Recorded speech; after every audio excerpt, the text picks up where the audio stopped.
Assalamualaikum warahmatullahi wabarakatuh dan selamat sore. Di sini kami dari kelompok E ingin mempresentasikan hasil diskusi ataupun hasil kerja kami yang berjudul tentang cedera ekstremitas superior. Perkenalkan, nama saya Muhammad Hidayat Tulus sebagai moderator sekaligus menjadi penyaji materi pertama. Perkenalkan, nama saya Gita Aulia Pasaribu, saya sebagai penyaji materi kedua. Perkenalkan, nama saya Emma Prusmana sebagai penyaji materi ketiga.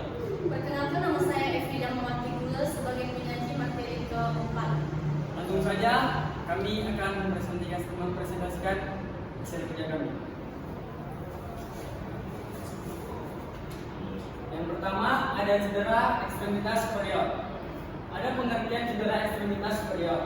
Seperti diketahui, cedera ekstremitas superior adalah cedera yang terjadi pada bagian atas tubuh manusia, termasuk bahu, lengan, siku, pergelangan tangan, dan tangan. Cedera ini dapat disebabkan oleh berbagai hal, seperti kecelakaan, olahraga, atau pekerjaan yang membutuhkan penggunaan otot dan sendi. Secara berlebihan, cedera ini bisa meliputi patah tulang, dislokasi, cedera jaringan lunak, atau seperti memar, sprain, atau robekan otot, dan masalah lainnya yang mempengaruhi fungsi struktur bagian tersebut. Penting untuk mendapatkan perawatan medis segera jika mengalami cedera ekstremitas superior. Perawatan tersebut mungkin meliputi imobilisasi, rehabilitasi fisik, terapi, atau bahkan prosedur bedah tergantung pada tingkat keparahan cedera. Jika seseorang atau mengalami cedera pada ekstremitas superior atau menduga adanya cedera, sebaiknya konsultasikan dengan dokter atau tenaga medis berlatih untuk penanganan yang tepat. Perawatan tersebut mungkin meliputi imobilisasi, rehabilitasi fisik, dan penanganan yang tepat pada dokter.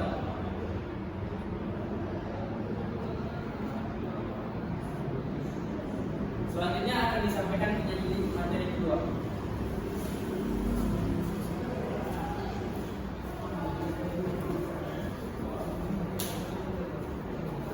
Sini saya akan menjelaskan tentang jenis cedera ekstremitas superior. Yang pertama, cedera bahu. Cedera bahu, dislokasi bahu atau pergeseran atau korda kepala tulang atas, lengan atas atau humerus dari soket bahu atau glenoid. Umumnya terjadi akibat cedera atau tegangan yang berlebihan. Yang kedua, patah tulang lengan atau fraktur humerus. Patah tulang di lengan atas humerus bisa terjadi akibat kecelakaan atau trauma. Yang ketiga, patah tulang pergelangan tangan atau fraktur radius atau ulna. Patah tulang ini dapat terjadi akibat jatuh atau cedera saat menangkis. Yang keempat, cedera otot dan tendon, misalnya strain atau robekan, terjadi ketika otot atau tendon di lengan atau bahu mengalami renggangan, strain atau robekan seringkali karena gerakan yang berlebihan atau cedera olahraga. Yang kelima, sindrom tumulus Kerpen atau CTS, suatu kondisi yang melibatkan tekanan atau pertengahan pada saraf median di pergelangan tangan menyebabkan gejala seperti kesemutan, nyeri, atau lemah pada tangan dan jari-jari. Yang keenam, ada jempitan saraf bahu atau impingement syndrome, penyempitan ruang antara tulang bahu dan rotator cuff yang dapat menyebabkan dari bahu dan tergantungnya fungsi bahu. Yang ketujuh, ada ketegangan ligamen atau sprain, kerusakan pada ligamen bahu, siku, atau pergelangan tangan akibat tegangan yang berlebihan atau geraknya yang tiba-tiba.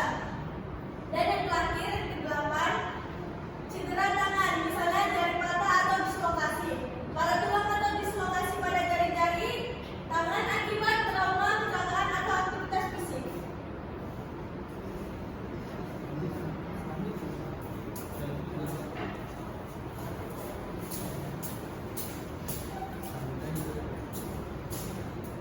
Selanjutnya ada penanganan dan pencegahan cedera ekstremitas superior. Yang pertama adalah penanganan. Yang pertama, dapatkan perawatan medis segera. Segera cari bantuan medis jika cedera parah, misalnya patah tulang terbuka, dislokasi, atau luka yang hebat. Yang kedua ada evaluasi dan diagnosis. Dokter akan melakukan evaluasi fisik dan mungkin melakukan tes tambahan seperti scan X, CT scan, atau MRI untuk menegakkan diagnosis. Yang ketiga ada imobilisasi dan stabilisasi. Untuk patah tulang atau dislokasi area yang terkena perlu diimobilisasi dengan gips, splint, atau perangkat penanganan lain untuk mencegah pergerakan lebih lanjut. Yang keempat ada pengobatan nyeri dan pembengkakan. Penggunaan obat anti-inflamasi non-steroid atau NSAID atau analgesik dapat membantu mengurangi nyeri dan pembengkakan.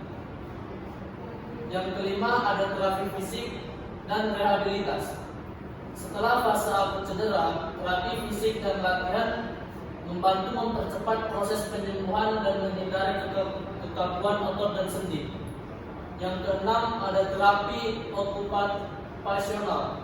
Untuk cedera tangan atau pergelangan tangan, terapi okupasional dapat membantu memulihkan fungsi dan koordinasi tangan. Yang ketujuh ada prosedur bedah jika diperlukan.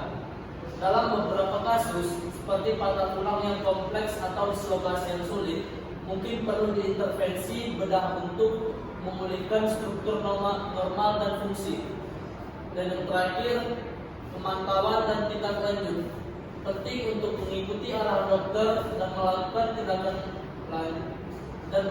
tindak lanjut yang diperlukan, seperti periksa ulang atau sesi terapi untuk memastikan pemulihan yang optimal. Selanjutnya akan diberikan kepada materi Bapak.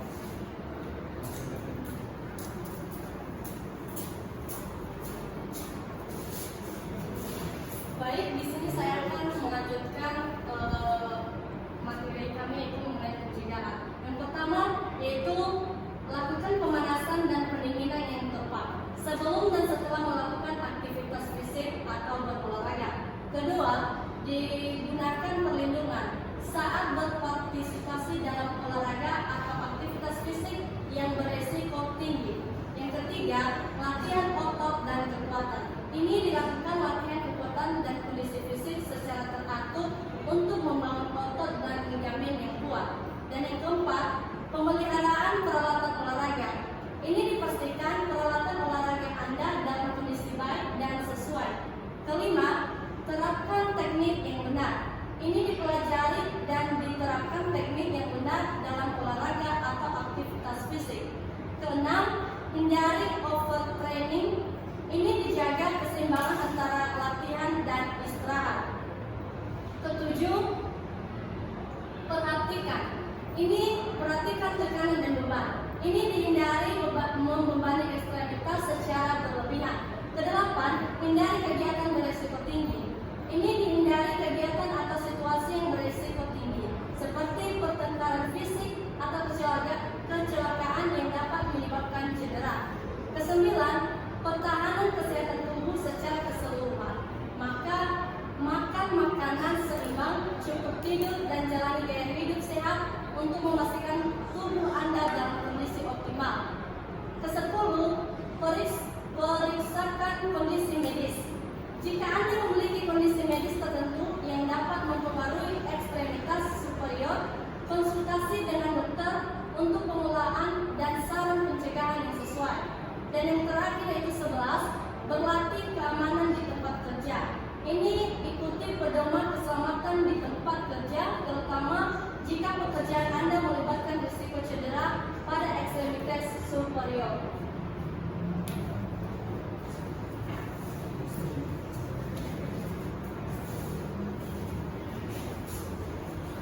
Baik, adapun kesimpulan dari cedera ekstremitas superior yaitu cedera ekstremitas superior mencakup berbagai jenis cedera pada lengan, bahu, tangan, dan jari. Umumnya, bahwa cedera ini dapat menyebabkan gangguan fungsi penjagaan cedera dengan melibatkan latihan fisik, pemanasan yang baik, dan tindakan keamanan saat melakukan aktivitas fisik sangat penting untuk menjaga kesehatan ekstremitas superior. Jika seseorang dikenal mengalami ekstremitas superior, segera konsultasi dengan profesional medis untuk evaluasi dan perawatan yang tepat.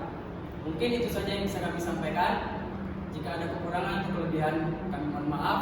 Kami dari kelompok E mengucapkan terima kasih. Assalamualaikum warahmatullahi wabarakatuh.